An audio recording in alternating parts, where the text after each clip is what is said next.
A whole civilization will die tonight. Ito ang matinding babala ni US President Donald Trump habang papalapit ang deadline na ibinigay ng Amerika sa Iran. Ayon kay Trump, isang kritikal na desisyon ang haharapin ng Iran sa loob ng ilang oras na maaaring magtulak sa lalong paglala ng digmaan. Sa kanyang post sa Truth Social kagabi, sinabi ni Trump na bagamat hindi niya ito gustong mangyari, ay posible na magwakas ang 47 taong kasaysayan ng Iran mamayang gabi oras sa US kung hindi makikipagkasundo ang umano'y bagong rehimen ng bansa. Sinabi rin ng US President na posibleng wasakin ng kanilang militar ang mahalagang infrastruktura ng Iran kung hindi ito susunod sa kanilang mga hinihingi. Pagtitiyak pa nito, handa ang kanilang militar na gumamit ng matinding puwersa laban sa Iran. We have a plan, because of the power of our military, where every bridge in Iran will be decimated by 12 o'clock, where every power plant in Iran will be out of business, burning, exploding, and never to be used again. I mean, complete demolition by 12 o'clock.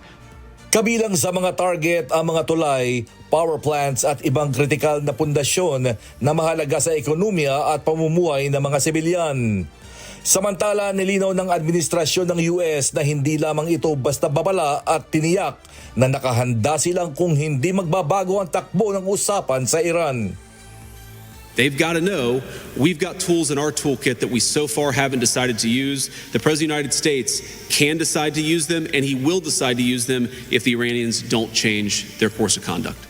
Ayon kay Vance, nasa Iran na ang desisyon at umaasa sila na magdidesisyon ng tama ang bagong rehimen ng bansa.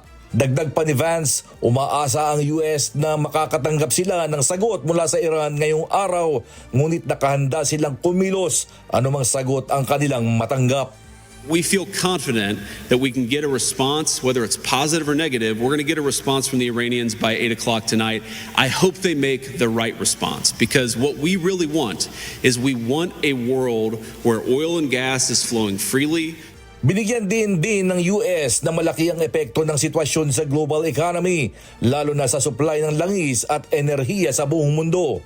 Kaya naman kung handang lumaban ang Iran, ay mas handa ang Estados Unidos kahit na hindi ito ang gustong mangyari ng Pangulo. And the President of the United States is a man who recognizes leverage, that if the Iranians want to exact a certain amount of pain, the United States has the ability to exact much, much greater pain. The President doesn't want to do that. I don't want to do that. That's why we're negotiating so aggressively. But fundamentally, the ball is in the Iranians' court. Sa gitna ng pagtindi ng tensyon, mas pinalalakas din ng Israel ang kanilang mga operasyon laban sa Iran. Ayon kay Israeli Prime Minister Benjamin Netanyahu, target ng kanilang mga pag-atake ang mga infrastrukturang ginagamit ng militar ng Iran. Kasunod nito, naglabas ng babala ang Israeli military sa mga sibilyan sa Iran na iwasan ang pagsakay ng mga tren na posibleng target ng mga susunod na pag-atake. Ayon sa mensahe nila sa social media, pinayuhan ng mga Iranian na huwag munang bumiyahe sa pamamagitan ng tren hanggang Martes ng gabi para sa kanilang kaligtasan. Dagdag pa ng Israel na ang paglapit sa mga riles ng tren ay maaaring maglagay sa panganib ng buhay ng mga sibilyan habang inaasahan ang mga susunod na airstrikes sa mga railway network. שאנחנו קודשים את משטר הטרור באיראן. אבל אנחנו עושים זאת ביתר שאת ובעוצמה הולכת וגוברת. אתמול הטייסים שלנו השמידו מטוסי תובלה ועשרות מסוקים בבסיס של חיל האוויר של איראן. היום הם תקפו את מסילות הברזל והקשרים שמשמשים את משמרות המהפכה.